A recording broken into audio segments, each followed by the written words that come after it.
আসসালামু আলাইকুম, ওয়েলকাম করছি ইসলাম দ্য রেমেডি থেকে সালেম সামিন। আশা করি আজকের এই পরিস্থিতি অনুযায়ী সকলেই ভালো আছেন এবং সকলের হচ্ছে যে যার যার অবস্থান থেকে আমরা ভালো থাকার চেষ্টা করছি। আসলে আজকের ভিডিওটি আমি শুরু করতে চাচ্ছি একটা ভিন্ন রকম টপিক দিয়ে। সেটা হচ্ছে, এতদিন আপনারা আমার যারা ইউটিউব চ্যানেলে ভিডিওগুলো ফলো করেছেন, আপনারা দেখবেন হয়তোবা যে আমার যেই ভিডিও কন্টেন্টগুলো ছিল, এগুলোর বেসিক যেই মানে উদ্দেশ্যগুলো, সেগুলো হচ্ছে যে আমাদের যারা ছাত্ররা, শিক্ষার্থী ভাই ও বোনেরা আছেন, আমরা ওনাদের সাথে থেকে একাত্মতা প্রকাশ করা।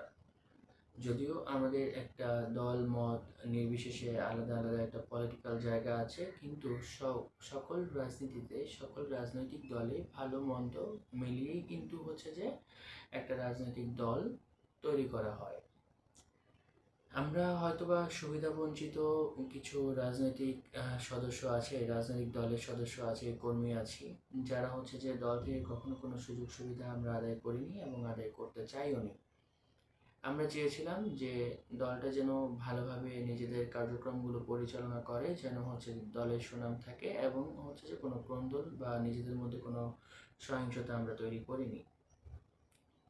আজকের ছাত্র আন্দোলনের শুরু থেকেই আমি ছাত্রদের সাথে একমত ছিলাম এবং ছাত্রদের দাবি আদায়ের পক্ষে ছিলাম। সেই সাথে আপনাদের কাছে আমি এটাও রিকোয়েস্ট করেছিলাম যেন আমাদের যিনি সাবেক প্রধানমন্ত্রী ছিলেন, শেখ হাসিনা, ওনার যেন হচ্ছে যে কর্মকাণ্ড বা ওনার অ্যাক্টিভিটিসগুলো হচ্ছে যে সকলেই যেন হচ্ছে যে একটু ফলো করেন, কারণ উনি বারবার বলেছিলেন যে দাবি মেনে নেওয়া হয়েছে, যে কোটা সংস্কারের যে দাবি, এবং সবগুলো দাবি হচ্ছে যে মেনে নেওয়ার চেষ্টা করেছেন উনি, বাট হয়তোবা সেটা সময় উপযোগী ছিল না। তো আমি বলতে চাই যে ওনাদের যে দাবির সাথে আমাদের শিক্ষার্থী ভাই ও বোনেরা যে হচ্ছে যে দফা যতগুলো দফা আদায়ের যে মানে ওনাদের দাবি ছিল, সেই দাবিগুলোর সাথে আমি একাত্মতা প্রকাশ করেছি এবং তার সাথে আমি আরেকটা দফা বা একটা দাবি অ্যাড করতে চাই। এটা একটা রাজনৈতিক পরিবারের বা রাজনৈতিক দলের একজন কর্মী হিসেবে। আপনারা যারা চেয়েছিলেন যে কোনো ফ্যাসিস্ট সরকার যেন ক্ষমতায় না থাকে, এবং হচ্ছে যে আপনারা যারা চেয়েছিলেন যে কোনো দল বা এমন কোনো সরকার ক্ষমতায় না আসুক যারা অন্য দলের উপর বা অন্য রাজনৈতিক নেতাকর্মীদের উপর অত্যাচার, নিপীড়ন, নির্যাতন বা জুলুম করবে, সেই লক্ষ্যে আমি দেখেছি গতকাল সার্জিস আলম উনি ইউটিউবে একটা ভিডিও বার্তার মাধ্যমে বলেছেন যে আমরা বিএনপিকেও চাই না, কারণ হচ্ছে বিএনপি ক্ষমতা আসলে সেম কাহিনীগুলো, সেম ঘটনাগুলো হচ্ছে যে আপনারা দেখতে পাবেন, পুনরাবৃত্তি হচ্ছে। তো সার্জিস আলমের কথার সাথে আমি পুরোপুরিভাবে একমত। এটার জন্য একমত যে দেখেন, সার্জিস আলম বলেন, নাহিদ ইসলাম বলেন বা নাহিদ বলেন বা হচ্ছে যে আরও যারা আছে সমন্বয়ক আমাদের, এদের হচ্ছে মূল দাবিটা ছিল একটা মানে এমন একটা সরকারকে ক্ষমতায় আনা যারা কিনা হচ্ছে যে সব দল মত নির্বিশেষে সাধারণ জনগণের জন্য কাজ করবে এবং দেশে শান্তি শৃঙ্খলা বিরাজ করবে। এই লক্ষ্যে ডক্টর মোহাম্মদ ইউনূসকে দেশে আসার জন্য আহ্বান করেছে এবং হয়তো বা আগামীকালকে উনি শপথ বাক্য পাঠ করবেন রাষ্ট্রপ্রধান হিসেবে। তো আমি এটা বলতে চাই যে আপনারা যাকেই এনেছেন বা যাকেই দেখতে চেয়েছেন, আমি আপনাদের সাথে একাত্মতা আবারও প্রকাশ করছি, কিন্তু এটা যেন কোনো দল মানে দলের উপর কোনো মানে সহিংসতা বা হচ্ছে দ্বিধাদ্বন্দ্ব বা বিভেদ সৃষ্টি না করে। আমি এটা বলতে চাই যে আমাদের যারা বিএনপির নেতাকর্মীরা ছিলেন বা অতীতে, আমরা তো অনেক ছোট পর্যায়ে রাজনীতি করেছি, হয়তো ওরকম ভালো পর্যায়ে যেতে পারিনি।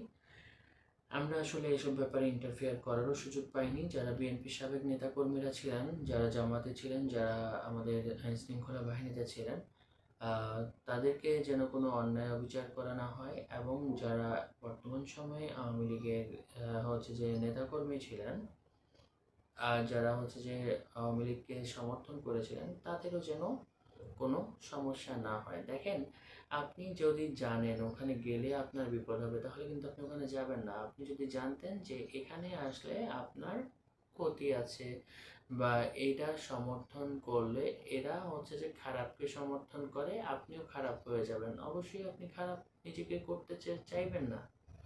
সেম জিনিসটা আমরাও কখনো চাইনি। আমরা চিন্তা করেছি যে আমাদের যারা হচ্ছে যে রাজনীতি করেছেন, আওয়ামী লীগ করেছেন, তারা হয়তোবা ভালো কাজ করছেন, হয়তোবা আমাদের চোখে তাদের খারাপটা আসেনি বা আসলেও দেরিতে এসেছে। তো আমি চাই না যেন কোনো ক্ষতি না হোক। মানে আমি চাই যেন সাধারণ জনগণ কোনো বিপদে না পড়ুক। আমি চাই যারা রাজনীতি করেছে যার যার রাজনীতির জায়গাটা যার যার কাছে থাকুক, কিন্তু সব কিছুর ঊর্ধ্বে আমরা মানুষ এবং আমাদের যেন সব কিছু সুন্দর সুশৃঙ্খলভাবে সামনে এগিয়ে যাই, সেই লক্ষ্যেই আমরা যেন একটা ভালো কিছু করতে পারি। আমাদের ছাত্র সমাজের কাছে আমার এই দাবিটা থাকবে।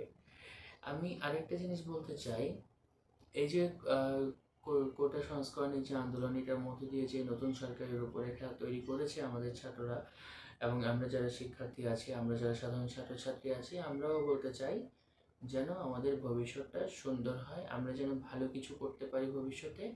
আমাদের পড়ালেখার মান, শিক্ষার মান এবং হচ্ছে সব কিছুর ঊর্ধ্বে গিয়ে আমরা যেন সমাজকে ভালো কিছু দিতে পারি, সেটা যেন আমাদের সরকার একটু বিবেচনায় রাখেন।